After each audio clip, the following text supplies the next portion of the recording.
Hi guys, welcome back to another video. போன வீடியோவில் பார்த்தீங்கன்னா 2 பிரியாணி கம்பேரிசன் வீடியோ போட்டிருந்தோம். இந்த வீடியோவில் பார்த்தீங்கன்னா திருப்பூர்லேயே ஃபேமஸாக இருக்க 2 பிரியாணி கடையில் தான் சில்லி ட்ரை பண்ண போகிறோம். ஒன்று வந்து ஏஎக்ஸ்என்னு, இன்னொன்று வந்து அத்தா பிரியாணி கடை. இங்கே 2 பக்கம் தான் சில்லி எல்லாம் கம்பேர் பண்ணுறோம். வீடியோ ஃபுல்லாக பாருங்கள். Sit back and relax, enjoy the video.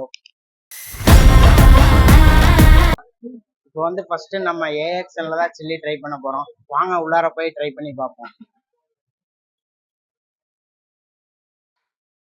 நம்ம ஏஎக்ஸ்என்ல தான் இப்போ சில்லி வாங்கியிருக்கோம். இது 110 கிராம் 70 ரூபாய்க்கு கொடுக்குறாங்க. வாங்க இதோட டேஸ்ட் எப்படி இருக்குன்னு பார்ப்போம்.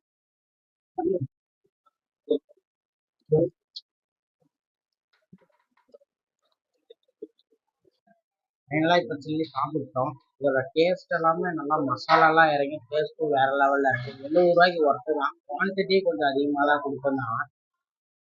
வாங்க அடுத்த கடையில் போய் ட்ரை பண்ணி பார்ப்போம். இப்போ ரெண்டாவதா நம்ம அத்தா கடையில் சில்லி ட்ரை பண்ண வந்திருக்கோம். வாங்க உள்ளார போய் ட்ரை பண்ணி பார்ப்போம் எவ்வளோ இது ஒர்த்தா என்னன்னா.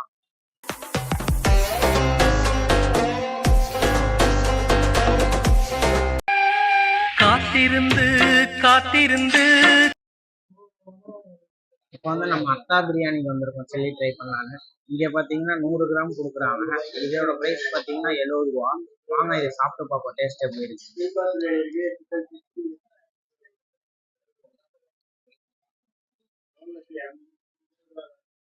இங்கே பார்த்தீங்கன்னா மசாலாலாம் கம்மியாக போட்டிருக்காங்க. டேஸ்ட்டும் சூப்பராக இருக்கு.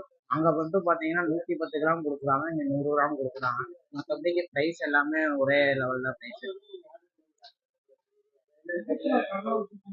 ஃபைனலாக 2 கடையிலையுமே சில்லி ட்ரை பண்ணிட்டு வந்துட்டோம். 2 கடையிலுமே கிராம் வைஸ், டேஸ்ட் வைஸ் எல்லாமே ஒரே மாதிரி தான் இருந்துச்சு. ஏஎக்ஸ்எல்ல மட்டும் மசாலா கொஞ்சம் அதிகமாக இருந்துச்சு, அத்தால மசாலா கொஞ்சம் கம்மியாக இருந்துச்சு. ப்ரைஸ் வைஸ் எல்லாமே சேமாக தான் இருக்குது 2 கடையிலுமே. பர்சனலாக எனக்கு பிடிச்சிருந்தது வந்து ஏஎக்ஸ்எல் தான் பிடிச்சிருந்துச்சு ரொம்ப. போன வீடியோவில் வந்து பிரியாணி கம்பேரிசன் போட்டிருந்தோம் கோயம்புத்தூரில். இப்போ வந்து பார்த்தீங்கன்னா திருப்பூர்லேயே 2 ஃபேமஸான கடையில் வந்து சில்லி ட்ரை பண்ணி போட்டிருக்கோம். அடுத்து என்ன ட்ரை பண்ணலாம்னு சொல்லி கமெண்ட்ல சொல்லுங்க.